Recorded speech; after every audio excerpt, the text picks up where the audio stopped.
اللہ تعالیٰ نے جو انسان پیدا کیے ہیں ان کے مزاج مختلف ہیں.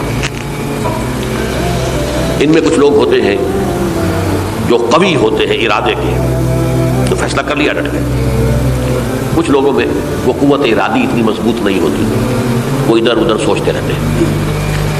کچھ لوگ جسمانی طور پر بہت توانا ہوتے ہیں، کچھ لوگ جسمانی طور پر پیدائشی طور پر کمزور ہوتے ہیں.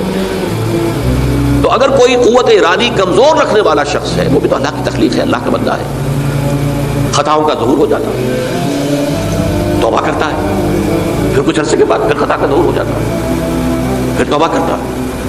تو ہم تو یہ سمجھیں گے کہ ایک حد کے بعد پھر اس کی توبہ قبول نہیں ہونی چاہیے. لیکن حدیث سنیے.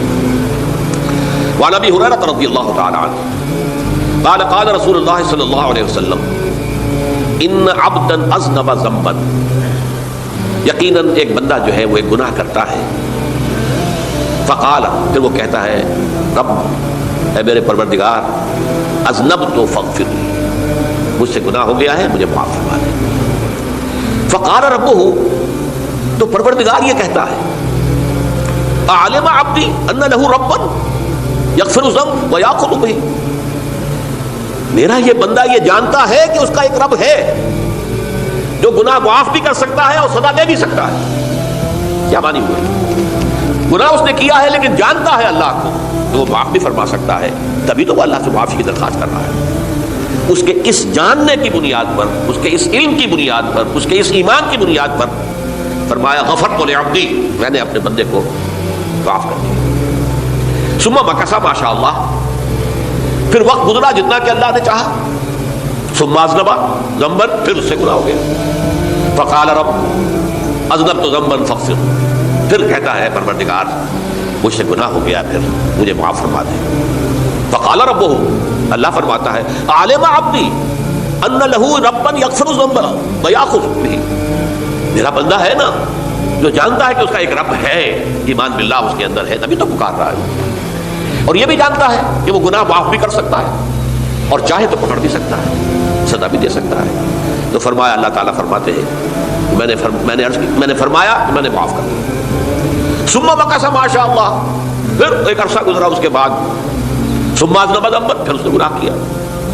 قال رب اذنبت ذنبا آخر، اس نے کہا پروردگار میں نے تو پھر ایک اور گناہ کر دیا، فاغفر لی، مجھے بخش دے.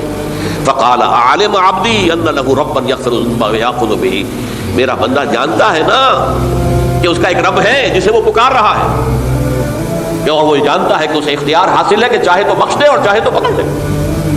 اس کے اس علم، اس ایمان کی بنیاد پر میں نے اسے معاف کر دیا. ایک اور حدیث، میں نے چونکہ اس گفتگو کے لیے ان احادیث کا تفحص کیا ہے، یہ تو بہت ہیں حدیثیں، میں نے ان میں سے کچھ چنی ہے.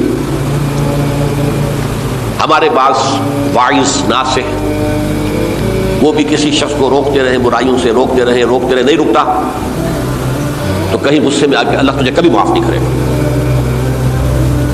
یہ کتنا بڑا جرم ہے، اس کا اندازہ کیجیے اس حدیث سے. تو میرے بندے کو میری رحمت سے مایوس کر رہے ہیں، کتنا بڑا جرم ہے اس کا اندازہ کیجیے. یہ مسلم شریف کی روایت ہے عن جندب، حضرت جندب رضی اللہ تعالیٰ عنہ سے، ان رسول اللہ صلی اللہ علیہ وسلم حدث، کہ اللہ کے رسول صلی اللہ علیہ وسلم نے ایک واقعہ بیان کیا. ان رجلا قال، کہ ایک شخص نے یہ کہا واللہ لا یغفر اللہ لفلان، کہ خدا کی قسم اللہ تعالیٰ فلاں شخص کو کبھی معاف نہیں کرے گا. وان اللہ تعالیٰ قال، اس پر اللہ تعالیٰ نے یہ فرمایا منزل الذی یتعالی علیہ، یہ کون ہے جو میرے اوپر حکومت کرنے والا آ گیا، جو میری طرف سے حکم لگا رہا کہ میں کبھی معاف نہیں کروں گا. منزل الذی، کون ہے وہ شخص، الذی یتعالی علیہ انی لا اغفر لفلان، کہ میں فلاں شخص کو کبھی معاف نہیں کروں گا. قد غفرت لفلان، اس کو تو میں نے معاف کر دیا. واحبطت عملہ، اس شخص کے تمام اعمال میں نے ضائع کر دیے کہ تم نے میرے بندے کو مایوس کیا. یہ ہے جرم کی کا. تو توبہ کی دعوت دیتے رہو، توبہ کے لیے لوگوں کو آمادہ کرتے رہو، توبہ جو ہے اس کے لیے ترغیب دیتے رہو، اللہ تعالیٰ معاف فرمانے والا. اب آخری حدیث سنا رہا ہوں، یہ تو بہت ہی عجیب حدیث ہے اور متفق علیہ، یہ بخاری اور مسلم دونوں میں. حضرت ابو سعید الخدری رضی اللہ تعالی عنہ جو ہے وہ اس کے راوی ہیں. حضور نے فرمایا کانا فیمن کانا قبلکم رجل قتل 99 نفسا، تم سے پہلے جو امت تھی بنی اسرائیل کو یا کہ ان کا ذکر ہے، اس میں ایک آدمی ایسا تھا جس نے 99 قتل کیے تھے. اب آپ اندازہ کیجئے کتنا بڑا گناہ کبیرہ ہے قتل. قرآن مجید میں آتا ہے فَكَأَنَّمَا قَتَلَ النَّاسَ جَمِيعًا، اگر ایک انسان کو بھی ناحق قتل کر دیا گیا تو یہ ایسے ہی ہے گویا کہ اس نے پوری نوع انسانی کو قتل کر دیا. اس نے 99 قتل کیے. فَهَلْ لَهُ مِن تَوْبَةٍ، پھر اس کے بعد یہ ہوا کہ اس کے اندر توبہ کا جذبہ پیدا ہوا. فَسَأَلَ عَنْ أَعْلَمِ أَهْلِ الْأَرْضِ، تو اس نے پھر سوال کیا، لوگوں سے پوچھا کہ زمین میں رہنے والوں میں کون سب سے بڑا عالم ہے. وَدُلَّ عَلَىٰ رَاهِبٍ، تو اسے بتایا گیا فلاں راہب فلاں جگہ پر ہے، وہ بہت نیک ہے، بڑا عالم ہے. فَأَتَاهُ، وہ اس کے پاس آیا. فَقَالَ أَنَّهُ قَتَلَ 99 نَفْسًا فَهَلْ لَهُ مِن تَوْبَةٍ، انہوں نے کہا دیکھیے راہب صاحب میں نے 99 انسان قتل کیے، اب مجھے یہ بتائیے کہ میرے لیے توبہ کا کوئی امکان ہے؟ فقال لا، اس نے کہا نہیں. فقتلہ، اس نے اس کو بھی قتل کر دیا.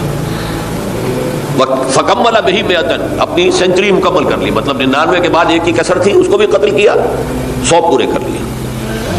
ثم سأل عن عالم اہل الارض، پھر اس نے پوچھا کوئی اور کوئی بڑے عالم انسان ہو. فدل علی رجل عالم، پھر اس کی رہنمائی کی گئی ایک بڑے عالم شخص کی طرف. فقال انه قتل 100 نفس، تو اس نے وہاں جا کر کہا کہ میں 100 انسان ہلاک کر چکا ہوں، قتل کر چکا ہوں. فهل له من توبہ، میرے لیے توبہ کا کوئی امکان ہے؟ فقال نعم، کیوں نہیں، 100 قتل کیے تب بھی کیا ہے، توبہ کا راستہ دروازہ کھلا ہوا ہے. معلوم یغرغر، جب تک کہ وہ گھنگرو نہیں بج رہا اس وقت تک تمہارے توبہ کا دروازہ کھلا ہوا ہے. پہلے افراد توبہ کریں اور صحیح توبہ کریں. صحیح توبہ کیا ہے؟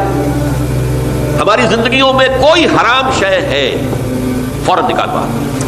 ہماری معاشرت میں اور اس معاشرے میں رہتے ہوئے جو قانون ہے جس کے ہم پابند ہیں، ہم کسی زانی کو رجم نہیں کر سکتے، ناممکن ہے. یہ تو قانون ہی بنے گا تب ہوگا.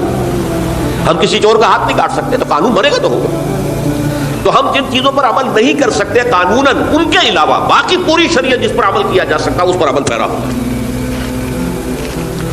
سود میں بند نہیں کر سکتا، بینکوں کو میں آگ نہیں لگا سکتا، اور بینکوں کو آگ لگا دیں گے تبھی سود تو ختم نہیں ہوگا. لیکن یہ تو کر سکتا ہوں نا کہ براہ راست سود میں ملوث نہ ہوں، سود پر قرضہ لے کر اپنا کاروبار نہ چمکاؤں، نہ بڑھاؤں، سود پر قرضہ لے کر اپنے مکان نہ اونچا کروں. یہ تو کر سکتا ہوں. تو کم سے کم جو ڈائریکٹ کسی نے قانون نہیں بنایا کہ لازم ہے آپ پر کہ آپ سودی قرضہ لیں اور اپنی بلڈنگ عالی شان بنا لیں، کسی نے نہیں کی. یہ اگر کر رہے ہیں تو آپ مجرم ہیں. آپ کے معاشرے میں کوئی قانون نہیں بنا کہ پردہ ختم، برقع حرام. مصر، یہ ترکی میں تو کر دیا گیا تھا برقع حرام. وہاں تو سر کو اوپر جو ہے ڈھانپنا جو ہے، سکارف لینا بھی ممنوع ہے. یہاں تو نہیں ہے. پھر یہاں جنہوں نے چھوڑا ہے مجرم خود ہے.